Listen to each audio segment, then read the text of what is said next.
Shalom, selamat pagi yang terkasih dalam Tuhan Yesus Kristus. Kita berjumpa kembali renungan Carpe Diem HKBP Resort Bumi Anggrek.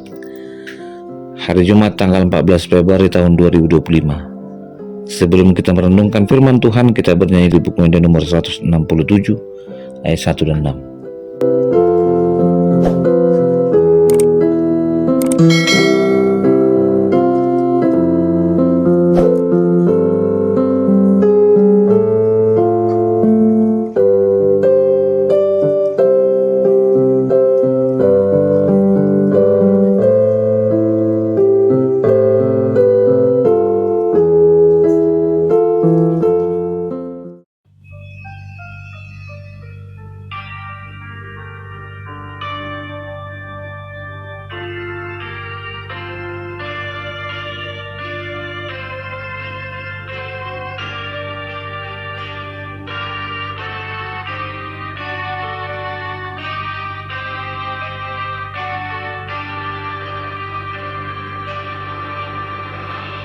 Bijakan Yesus berdosa, nama ngarsakan dosa ini, nama untukkan hinaroa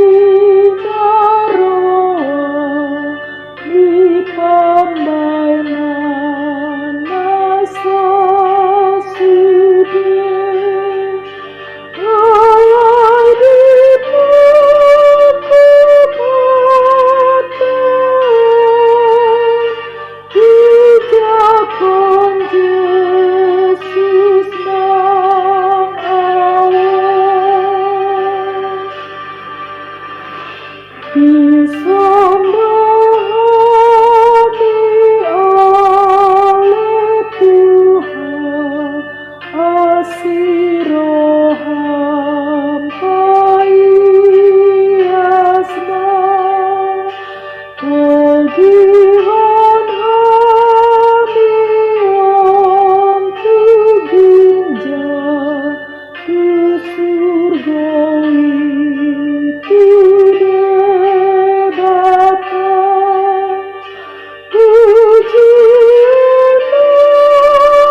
Firman Tuhan untuk hari ini tertulis dalam surat Roma pasal 8 ayat 21. Tetapi dalam pengharapan, karena makhluk itu sendiri juga akan dimerdekakan dari perbudakan kebinasaan dan masuk dalam kemerdekaan kemuliaan anak-anak Allah. Demikian firman Tuhan.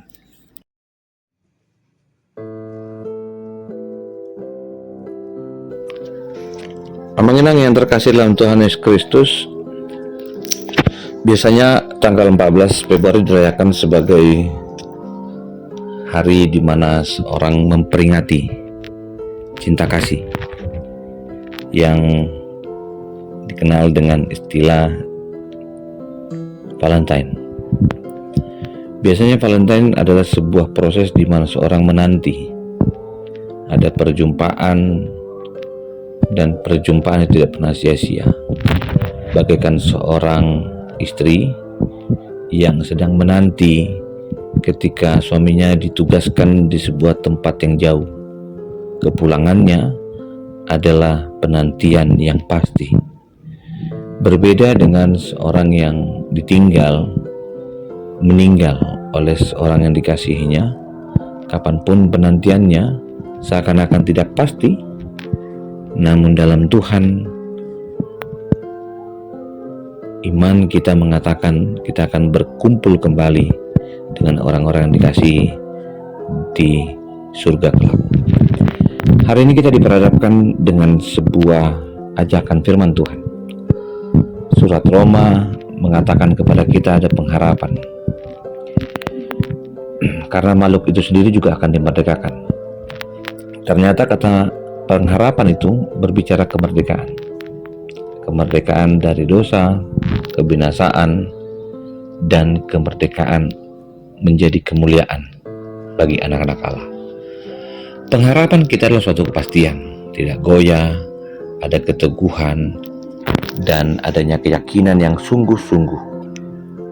Dalam sebuah kamus, pengharapan adalah menginginkan sesuatu terjadi di saat kita tidak tahu sesuatu akan terjadi. Berharap artinya janji Allah pasti terjadi.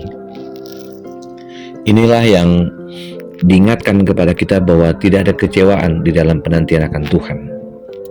Ketika pengharapan dan proses untuk selalu mendekat kepada Tuhan diberi kesempatan kepada setiap orang. Betapa baiknya Tuhan dan kasih-Nya tidak berkesudahan. Kita diajak untuk meninggalkan dosa dan berjuang untuk itu. Dan yang paling penting adalah bagaimana kita merayakan yang dikatakan kepada anak-anak Allah adalah sebuah penderitaan yang patut untuk tidak bisa diabaikan. Jika pasal 18 mengacu kepada zaman sekarang yang dibandingkan dengan kemuliaan Allah, artinya kita diperhadapkan dengan dua posisi di hari ini, di pengorbananmu, perjuanganmu untuk tetap setia kepada Tuhan dan selalu belajar mendekat kepada Tuhan, untuk kita mendapati kita adalah keluarga-keluarga Allah yang sedang dinantikan di rumahnya kelak. Biarlah rasa syukur kita melalui karya-karya yang bawa kehidupan, di mana tantangan hidup kita sekarang menjadi bagian utama dari proses kita untuk semakin dimurnikan. Kita memaknai kehidupan kita, menikmati kebersamaan di rumah Tuhan adalah proses yang tidak dapat diabaikan untuk mendapatkan kemuliaan Allah. Jangan biarkan, jangan abaikan, karena betapa menakjubkannya karya Kudus dalam hidupmu yang mengaruniakanmu sukacita dan pengharapan untuk memikirkan yang patut, untuk memampukan kita selalu berdoa dan memohon bimbingan Tuhan. Biarlah hari ini kita mengingat janji pemulihan itu berlaku kepada siapapun, secara khusus bagi orang-orang yang mau bersahabat dengan lingkungannya, berdamai dengan alam, dan mau berjuang untuk kehidupan yang lebih bermanfaat.